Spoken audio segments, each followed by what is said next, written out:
News 7 Tamil சொந்தங்களுக்கு Christopher தாஸின் அன்பு வணக்கங்கள். இன்றைய கேள்வி நேரம் நிகழ்ச்சிக்காக நாம் எடுத்திருக்கக்கூடிய மிக முக்கியமான ஒரு தலைப்பு, தொடரும் திமுக காங்கிரஸ் கூட்டணி சர்ச்சை முடிவு என்ன?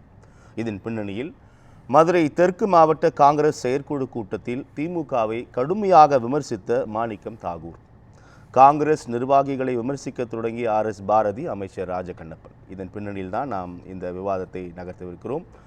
தொடரும் திமுக காங்கிரஸ் கூட்டணி சர்ச்சை முடிவு என்ன? நம்முடன் காங்கிரஸிலிருந்து திரு கனகராஜ் மற்றும் அரசியல் விமர்சகர் அக்னீஸ்வரன் மற்றும் வலதுசாரி ஆதரவாளர் VS ராமன் மற்றும் அரசியல் விமர்சகர் பாண்டியன் ஆகியோர்களோடு இது குறித்து விரிவாக விவாதிக்கவிருக்கிறோம். முதலில் 4 பேரையும் நாம் வணக்கங்களோடு வரவேற்கலாம். வணக்கம் சார். முதலில் திரு கனகராஜ், என்னதான் சார் பிரச்சனை? பிரச்சனையெல்லாம் ஒன்றும் இல்லைங்க. திமுகவை நீங்கள் விட மாட்டீங்க, திமுக உங்களை விட மாட்டுது. ஆனால் திமுகவை நீங்கள் கொடுமைப்படுத்துகிறீங்களா இல்லை திமுக உங்களை கொடுமைப்படுத்துதா அப்படின்னு இருவேறு கருத்துக்கள் தொடர்கிறது. மாணிக்கம் தாகூர் தொடர்ந்து பேசிக்கொண்டு விமர்சித்து வருவதை நம்ம பார்க்குறோம். அதன் உச்சமாக இன்று அவருடைய அந்த பேச்சு முழுமையாக நானும் பார்த்தேன். ரொம்ப மன வருத்தத்தோடு ஒருவித குமுறலை வெளிப்படுத்தியிருக்கிறார். என்னதான் சார் நடக்குது? சரி, திமுகவை நாங்கள் கொடுமைப்படுத்துகிறோன்னு நீங்கள் சொல்கிறீங்க இல்லையா? சொல்கிறாங்க, நான் சொல்கிறேன், அது தவறு. சரி, கொடுமைன்னு இப்போது கொடுமைன்னா என்னென்னா, திமுக செய்கின்ற மக்கள் விரோத போக்குகளை கண்டிக்கிறோம். திமுக மக்கள் விரோதமாக செயல்படுகிறது என்று சொன்னால் அது கொடுமை. அதுதான் கொடுமையான விமர்சனம். நாங்கள் அந்த மாதிரி எங்கேயுமே விமர்சனம் வைக்கல. சரி, நாங்கள் கேட்பதெல்லாம் நீங்கள் திரு மாணிக் தாக்கூர் அவர்களுடைய கருத்துக்களை சரியாக கேட்டிருந்தீங்கன்னா இதை சொல்ல மாட்டீங்க. அவர் என்ன சொல்கிறாரு? முழுமையாக கேட்டேன். நீங்கள் முழுமையாக கேட்டிருக்கீங்க, அது உள்வாங்க. அதில் ஒரு பார்ட் நான் சொல்கிறேன். சரி, அவர் என்ன சொல்கிறாருன்னா, திமுக காங்கிரஸ் உறவு என்பது எங்கள் தலைவர் இன்று மாண்புமிகு முதலமைச்சர் MK ஸ்டாலின் அவர்களை சகோதரனாக பார்க்கிறார், மூத்த சகோதரனாக பார்க்கின்றார். ஆகவே இளைய சகோதரர்கள் இருக்கின்ற ராகுல் காந்திக்கும் எங்களை காங்கிரஸ் கட்சி தொண்டர்களுக்கும் இளைய சகோதரர்களைப் போல நடத்த வேண்டும், எங்களுக்கு தேவையான விஷயங்கள் செய்து தர வேண்டும் அப்படின்னு தான் நாங்கள் கேட்குறோம். சரி, இதில் எங்கேருந்து வந்தது கொடுமை? இதில் இப்போ நாங்கள் எங்கே திமுகவை எதிர்க்கிறோம்? திமுகவை எதிர்க்கவே இல்லையே. நாங்கள் கேட்பதெல்லாம் 60 ஆண்டு காலமாக தமிழகத்திலே இன்றைக்கு திமுகவிற்கு ஆதரவு குரல் கொடுத்து கொண்டிருக்கின்றோம். இப்போ 60 ஆண்டு கால இந்த திமுகவினுடைய ஆதரவு குரல் இப்போது நாங்கள் 18 MLAக்கு வந்துட்டோம். நாளைக்கு 10 MLAக்கு போயிடுவோமோ என்ற அச்சம் வருகின்றது. ஆகவே தொண்டர்கள் ஜனநாயக முறைப்படி ஏன் சார் அந்த அச்சம் வருது? இன்னைக்கு 18லேருந்து 28 போனீங்கன்னா வளர்ச்சி, 18லேருந்து 10 போனீங்கன்னா வீழ்ச்சி. அதேதான் ஏன் அந்த சிந்தனை உங்களுக்கு வருது? சரி, நாங்கள் ஒன்றும் ஆண்டி மடம் நடத்தலை சார். நாங்களும் அரசியல் கட்சி தமிழ்நாடு காங்கிரஸ் கமிட்டி இருக்கு. சரி, தமிழ்நாடு காங்கிரஸ் கமிட்டியை பொறுத்தவரையிலும் ஒரு கட்சியை வளர்க்க வேண்டும் என்றால் அந்த கட்சியில் உள்ளவர்கள் உள்ளாட்சி தேர்தலிலும் அடுத்தது சட்டசபை தேர்தலிலும் பாராளுமன்ற தேர்தலிலும் போட்டியிட வேண்டும். அப்போதுதான் ஒரு போட்டியாளர் இருந்தால்தான் அங்கே கட்சி கட்டமைக்கப்படும், தொண்டர்கள் வருவார்கள், வெற்றி தோல்வியை தீர்மானிக்கலாம், வாக்கு வங்கியை பெருக்கலாம். இது நாளைக்கு ஆட்சி கட்டிலுக்கு வரலாம். நாளைக்கு ஆட்சி கட்டிலுக்கு வருவோம் என்றுதான் இங்கே எல்லா கட்சிகளினுடைய கொள்கைகளும் பிரதானமாக இருக்கும். அதுதான் எங்கள் கோரிக்கை. சரி, அதற்காக நாங்கள் கடந்த 35 வருடமாக இன்றைக்கு எங்களுடைய மத்திய தேசத்தினுடைய நலனையும் கருத்தில் கொண்டு மாநில சுயாட்சி தமிழ்நாட்டிற்கு தேவைப்படுகின்ற மொழி கொள்கையாக இருந்தாலும் சரி, கல்வி கொள்கையாக இருந்தாலும் சரி, அல்லது நீட் கொள்கையாக இருந்தாலும் சரி, காவிரி கொள்கையாக இருந்தாலும் சரி, விவசாயிகள் பிரச்சனையாக இருந்தாலும் சரி, மீத்தேன் பிரச்சனையாக இருந்தாலும் சரி, இன்றைக்கு நாங்கள் தோளோடு தோள் நின்று தமிழக மக்களுக்காக, தமிழக மக்கள் நலனில் நாங்கள் அக்கறை கொண்டு 2000 கோடி தமிழ்நாட்டுக்கு தரவில்லை என்ற உடனே நாங்கள் அவர்களோடு தோழமையோடு கொண்டு மத்திய மைனாரிட்டி பாசிச பாஜகவை எதிர்த்து வருகின்றோம். இன்றைய வரையிலும் மிக முக்கியமாக சார் கூட்டணியில் தான் இருக்கிறோம். ஆனா இவ்வளவு நாள் அந்த இணக்கமா இருந்தீங்க. ஆட்சியில் பங்கு, அதிகாரத்தில் பங்குன்ற முடக்கத்தை ஆரம்பிச்சதிலிருந்து ஒவ்வொரு நாளும் எக்ஸல கருத்துக்கள் மூலமா ஒரு வித நெருக்கடியை தந்துட்டே இருக்கீங்க. முதலமைச்சர் விளக்கத்தை மறைமுகமாக அவரும் தருகிறார். அந்த கட்சி சேர்ந்த மூத்த நிர்வாகிகள் தருகிறார்கள், ஆனாலும் விடவே மாட்டீங்களே சார். ஏங்க இது என்னங்க நீங்கள் உங்களுக்கு எனக்கு ஒன்றும் புரியல. ஏன் நாங்கள் நெருக்கடி தரணும்னு எங்கேயுமே விரும்ப கிடையாது. ஏங்க காங்கிரஸ் கட்சி தனி, திமுக கட்சி தனி. நாங்கள் 2 பேருக்கும் கொள்கை வித்தியாசங்கள் இருக்கின்றது. இருந்தாலும் நாங்கள் மதசார்பற்ற ஒரு ஆட்சியை தர வேண்டும். மத்திய பாசிச ஆட்சி தமிழகத்திலே வரக்கூடாது. 2006 தூங்கிட்டோம் சார். 2026 தான் நீங்க கண் விழிச்சிருக்கீங்களா? ஏன்னா 2006 தான் வந்து கோட் பண்ணிட்டே இருக்காங்க மீண்டும் மீண்டும். ஏங்க 2006 தூங்கிட்டோம், 2026 கண் விழிச்சிட்டோம்னு சொன்னா நாங்க மேஜர் ஆயிட்டோம்னு எடுத்துக்கங்க. அப்படி கூட நீங்க வச்சுக்கோங்க உங்க பாதையிலேயே.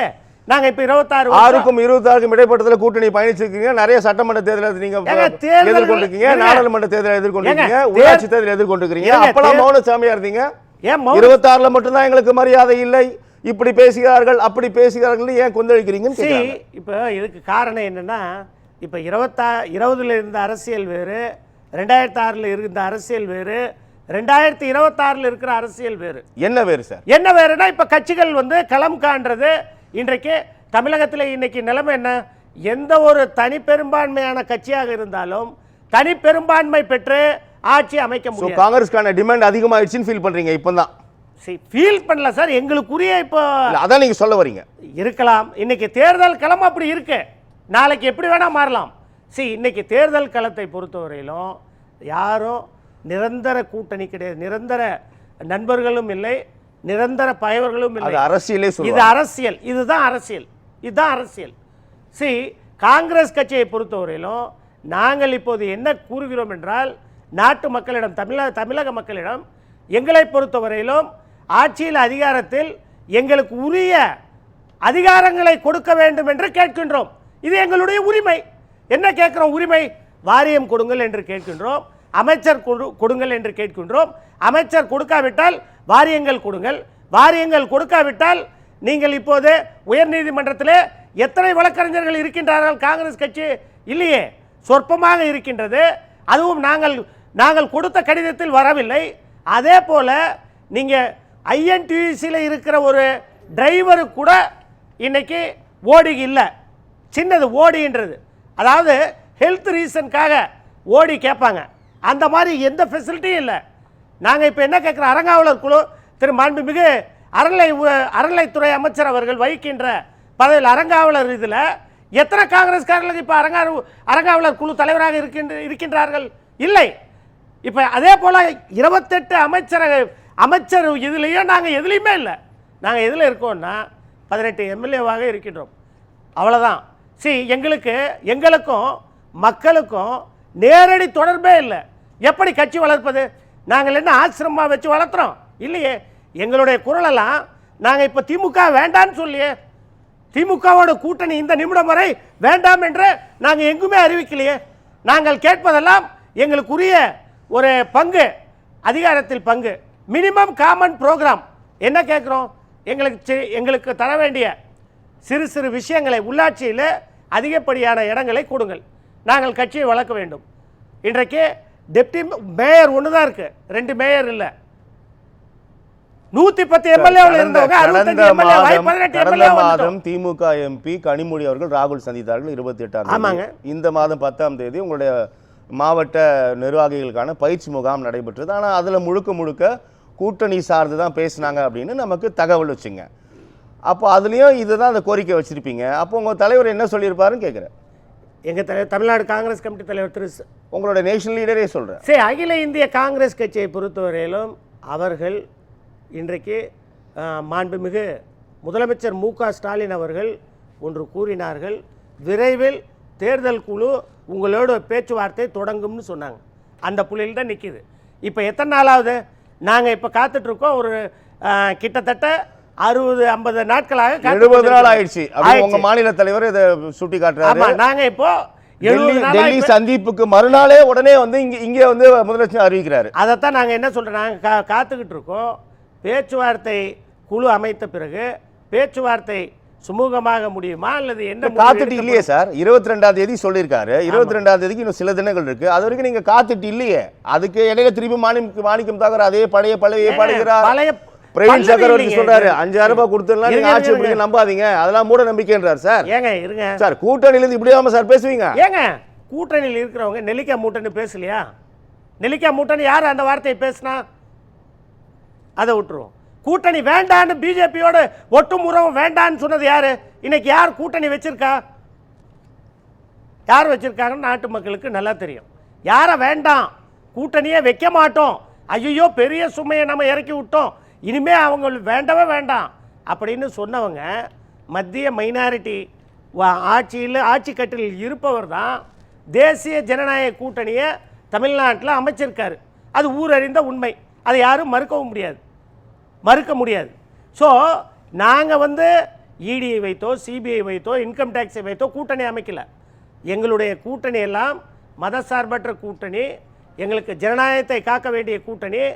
எல்லா பிரச்சனைகளிலும் தோளோடு தோள் நின்று தமிழக மக்கள் இன்றைக்கு தமிழக மாநில சுயாட்சி என்ன உரிமைகள் இருந்தாலும் அதற்காக போராடுகின்ற கூட்டணி. எங்களுடைய மேனிஃபெஸ்டோலேயே தமிழ்நாட்டினுடைய அனைத்து உரிமைகளையும் காக்கப்பட வேண்டும் என்ற மேனிஃபெஸ்டோ போட்டு தேர்தல் களத்தில் நாங்கள் சந்தித்து வருகின்றோம், நாளையும் சந்திப்போம். ஆகவே இன்றைய நிலைமை பொறுத்தவரையிலும் கூட்டணி பேச்சுவார்த்தை ரொம்ப அதிகமா கேட்டு நெருக்கடி தரீங்க அப்படிலாம் தகவல் வருதே சார். 40க்கு மேற்பட்ட சீட்டு கேக்குறீங்க, ஒரு ராஜ்யசபா சீட்டு கேக்குறீங்க, இல்லனா 6 அமைச்சர்கள் கொடுங்கன்னு கேக்குறீங்க, இருங்க 6 மேயர் கொடுங்கன்னு கேக்குறீங்க, இருங்க அப்படிலாம் கேட்பதாக தகவல். அப்படியா இருங்க, திமுக என்பது வேறு கட்சி, காங்கிரஸ் என்பது வேறு கட்சி, அதிமுக என்பது நீங்கள் கேட்பது திமுகவிடம், பாஜக என்பது வேறு கட்சி. நீங்க கேட்பது திமுகவிடம் தானே, அதான சார் பிரச்சனை. கூட்டணியில இருக்கிறதுனால எங்களுடைய உரிமைகளை கேட்கிறோம். நெருக்கடின்னு எப்படி சொல்லுவீங்க? நெருக்கடி எப்படி? ஏங்க நாளைக்கு திமுக தனியா கூட நிக்கலாம், அது அவங்க இஷ்டம், விருப்பம். அவங்க என்ன டெசிஷன் எடுக்கிறாங்களோ அது போலதான். நாளைக்கு முதலமைச்சர் இல்ல காங்கிரஸ் வேண்டாம், ஆமா சார், நீங்க கேட்டுட்டே இருக்கீங்க சார். திமுக தலைமை அதற்கு பதில் விளக்கம் தந்துருச்சு. ஆட்சியில் பங்குன்னு கேக்குறீங்க, அதிகாரத்தில் பங்குன்னு கேக்குறீங்க. முதலமைச்சர் அதெல்லாம் மக்கள் விரும்ப மாட்டார்கள் ஒரு நிகழ்ச்சி மீண்டும் 2006 நீங்க கோடிட்டு காட்டுறீங்க. அந்த கருத்தை நாங்கள் இப்போது என்ன சொல்றோம்னா மறுதளிக்கின்றோம். அதாவது தமிழ்நாட்டில் ஆட்சியில் பங்கு எப்போதுமே நாங்கள் கொடுக்க மாட்டோம் என்று கூறுவதை ஒரு புதிய விதமான பதிலாக இருக்கின்றது. ஏனென்றால் மத்தியிலே காங்கிரஸ் கட்சி ஆட்சி அமையும் போது எத்தனை அமைச்சர்கள் இருந்தாங்க திமுகவில்? நீங்க சொல்லுங்க, எத்தனை அமைச்சர்கள் இருந்தாங்க சொல்லுங்க சார். நீங்க கேட்டீங்கல்ல, நான் சின்ன கேள்விதான் கேட்கிறேன். நாங்க மத்தியில இருந்தாங்கல்ல அமைச்சர்கள், வளமான துறைகளை கொடுத்து அப்புறம் என்ன நாங்க இப்ப என்ன அங்க கொள்கையில ஏதாவது இது பண்ணிக்கிட்டோமா? அப்படியெல்லாம் இல்ல. அதான் சார் நான் கேக்குறேன், அந்த 13 அமைச்சர் இருந்த காலகட்டம் எப்போ சார்? நீ சொல்லுங்க. 2004 இருந்து 2014 வரலாம். இவ்வளவு நாள் விட்டு 2024 மொத்தமா கேக்குறீங்க விட்டத? எத? ஏங்க 2004ல விட்டோம், 2004ல விட்டோம், 2006ல விட்டோம்னு மொத்தத்தையும் 2026ல கொடுக்குறீங்களே சார், கேக்குறீங்களா சார்? இன்னைக்கு நாங்க எங்களுக்கு என்ன சொல்றோம்னா, தற்போதைய நிலவரப்படி எங்களுடைய தொண்டர்களுடைய உணர்வுப்படி நாங்கள் கட்சியை நடத்த வேண்டும், அதுதான் எங்கள் விருப்பம். மாணிக் தாக்கூரோ அல்லது கனகராஜோ அல்லது செல்வ பெருந்தகையோ திமுகவுக்கு எதிரானவர்கள் அல்ல. ஒட்டுமொத்த தொண்டர்களோட கருத்து என்பது இதுதானா? தொண்டர்கள் கருத்து தான் நாங்கள் வைத்திருக்கின்றோம். தலைமை என்ன முடிவு எடுத்தாலும் சரி. ஏங்க நம்ம 30-40 வருஷமா இருங்க, எந்த பதவி இல்லாம இருக்கங்க. மாணிக்கம் தாகூர் இதை பதிவு செய்கிறார், பிரவீன் சக்கரவர்த்தி சமீபத்தில் ஜோதிமணி எம்பி கூட ஒரு கருத்தை பதிவு செய்தார். ஆனா இன்னும் இருக்கக்கூடிய பிற சட்டமன்ற உறுப்பினர்கள் எம்பிக்கெல்லாம் எதுவுமே பேசவே இல்லையே, அவர்களே ஆதரிக்கவில்லை அப்படின்ற குரல் வருது. ஏங்க நீங்க சொல்றீங்க இது மக்களோட காங்கிரசின் தொண்டர்களின் கருத்துன்னு சொல்றீங்க. ஏங்க நான் இப்போ ஆணித்தரமா சொல்லுவேன், பதிவு பண்றேன். என்னுடைய கட்சிக்காரன் தொண்டனாக நான் பேசுறேங்க. இது நாள் வரையில எனக்கு என்னங்க பதவி இருந்தது? அரசாங்க பதவி ஒன்றும் இல்லைங்க. இன்னைக்கு குளத்தூரில் போய் நாங்கள் பேசுகிறோம். துணை முதலமைச்சர் உதயநிதி ஸ்டாலின் அவர்களுக்கு நான் பிரச்சாரத்தில் கலந்துக்கிட்டேன், நைட் அண்ட் டே பேசியிருக்கேன். என்னைக்கும் 50 இதுவரையிலும் 60 மேடையில் அவர்களுக்காக நாங்கள் பேசி குரல் கொடுத்து வருகின்றோம். நாங்கள் எதையுமே எதிர்பார்க்கல. எங்கள் தலைவருடைய கட்டளை ஏற்று கொள்கையை ஏற்று நாங்கள் கூட்டணியில் பயணிக்கணுமா, அவ்வளோதான். நாளைக்கே எங்கள் தலைவர் இல்லை, நாம் மாண்புமிகு முதலமைச்சர் மு.க. ஸ்டாலினோடு தான் கூட்டணி, நீங்கள் எல்லாம் பணியாற்ற வேண்டும் என்று கூறினால் ஆணையிட்டால் நாங்கள் கட்டுப்படுவோம். எங்களுடைய கட்சி ஜனநாயக கட்சி, மாற்று கருத்து மாற்று குரல் எப்போதுமே வரணும். ஏன்னா கான்ஸ்டிடியூஷன் கொடுத்ததே நாங்கள் தான். எல்லாருக்கும் அவங்களுடைய உரிமைகளை அவங்களுடைய கருத்துக்களை வலுவாக பதிவு செய்யலாம், அது தவறொன்று இல்லையே. குறுக்கிட்டீங்க. திரு அக்னி சுருக்குமா அவர்கள் கனகராஜ் அக்னி குழம்பு போல நிறைய விஷயங்கள் ரொம்ப உணர்ச்சி வசமாக கொதித்து கொப்பளித்தார். அது தேவையில்லாத ஒண்ணு. நான் சொல்றேன் இருங்க, அது தேவையில்லாத ஒண்ணு. நாங்க என்ன சொல்றேன்னா, எங்களை வந்து நேர்மை தேவையில்லாதது, எங்களை குற்றம் சாட்டியது. நான் இதுக்கு முதல்ல 2 பதில் சொல்லணும். அதாவது காங்கிரஸ் கட்சி, இந்திய தேசிய காங்கிரஸ் கட்சி இன்றைக்கு 100 ஆண்டுகளை தாண்டி வெற்று நடை போட்டு வருகின்ற கட்சி. மேஜரானது இன்னைக்கு ஏன் நாங்கள் தமிழ்நாட்டில் வந்து வேணும்னு கேட்குறோன்னா, எங்களுக்கு குறைஞ்சிக்கிட்டே இருக்கோம். எங்களுடைய ஆட்சியில் அதிகாரத்தில் கட்சியை வளர்க்க வேண்டும், அதற்கு தான் இருக்கும். ஆகவே நாங்கள் அடிமைன்னு சொன்னார் பாருங்க, அடிமை சட்டம் ஒழிஞ்சு 1843 அந்த ஸ்லேவரி ப்ரொஹிபிஷன் ஆக்ட் வந்துருச்சு. அது அவருக்கு தெரியல. அடுத்தது இன்னொன்று, அடுத்தது இந்தியாவில் அடிமையை ஒழித்த கட்சியும் இந்திய தேசிய காங்கிரஸ் கட்சி. அடுத்தது என்னன்னா, சிலுவையை சுமக்கிறோம். ஆமா, நான் ஒத்துக்கிறேன். அதாவது இந்தியாவில் வாழுகின்ற அனைத்து கிறிஸ்துவ மக்களின் சிலுவைக்கும் சுமந்து கொண்டு அவர்களுடைய உரிமைக்கு போராடுகின்றோம். சிலுவையை சுமக்கின்றோம், தர்காவை சுமக்கின்றோம், மக்காவை காப்பாற்றுவோம், மதீனாவை காப்பாற்றுவோம், திருப்பரங்குன்றத்தை காப்பாற்றுவோம், மீனாட்சி அம்மன் கோயிலை காப்பாற்றுவோம். அது உண்மை, அதுல எந்த விதமான கூட்டணியை காப்பாற்ற மாட்டோம். ஆனா ஒண்ணு, கூட்டணின்றது எங்களுக்குள்ள நாங்க வேண்டான்னு சொல்ல தெளிவா சொல்றோம். எங்களுக்கு திமுகவோடு மாண்புமிகு முதலமைச்சர் மு.க. ஸ்டாலினுடன் கூட்டணி வேணும். அதே நேரத்தில் ஒரு காமன் மினிமம் ப்ரோக்ராம் வச்சு மரியாதையோடு நடத்த வேண்டும். அதை தான் கேட்குறோம். நல்லது, நான் புரிஞ்சுக்கிறேன். அக்னிசரன் முடிங்க. மரியாதையோட நடத்துனா ஆட்சி அதிகாரத்து பங்கு இல்லைன்னு சொல்லிட்டாருங்க.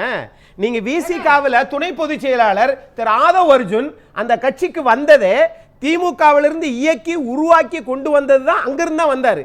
விசிகாவில் வந்து பொது தொகுதி கேளுங்கன்னு அனுப்பிச்சு விட்டாங்க. ஆனா அங்கிருந்து என்ன கேட்டார், ஆட்சி அதிகாரத்து பங்குன்னு கேட்டாங்க. என்னாச்சு, கட்சியை விட்டே வெளியேற்றி விட்டாங்க. இப்ப அங்க போயிருக்கிறாரு, தாவேகா போயிருக்கிறாரு. இப்ப அங்கிருந்து எங்க போறாருன்னு தெரியல. அங்கேயும் குடைச்சல் கொடுத்து தான் இருக்கிறாரு. ஆனாலும் கூட அதிமுகல இருந்து 8 அமைச்சர்கள் போயிருக்காங்க. அதுக்கு அப்ப திமுக தோத்து போச்சு. நேத்து ஒரு அமைச்சர் போகலையா? அப்ப திமுக தோத்து போச்சு, ஒத்துக்கிறீங்களா? செங்கோட்டையன் போகலையா? மூத்த தலைவர் இருந்து செங்கோட்டையன் போகலையா? ஆள் பிடித்து தான் திமுக நல்ல பேர் எடுக்க விரும்புகிறது, ஒத்துக்கிறீங்களா? இது ஆமா, திரு பி.கே. சேகர் பாபு எங்க இருந்து வந்தார்? செந்தில் பாலாஜி எங்க இருந்து வந்தார்? நீங்க அனுப்புறீங்க. தோத்து போயிடுச்சு சித்தாந்தத்தில். இருங்க, அதிமுக வளர்ச்சி என்று அங்கிருந்து முத்துசாமி அவர்களையோ அது மாதிரி கே.கே.எஸ்.ஆர். ராமச்சந்திரன் அவர்களையோ இவர்களை எல்லாம் ஆள் பிடித்துத்தான் திமுக இன்றைக்கு கட்சியை ஆட்சி நடத்துகிறது, ஒத்துக்கிறீங்களா?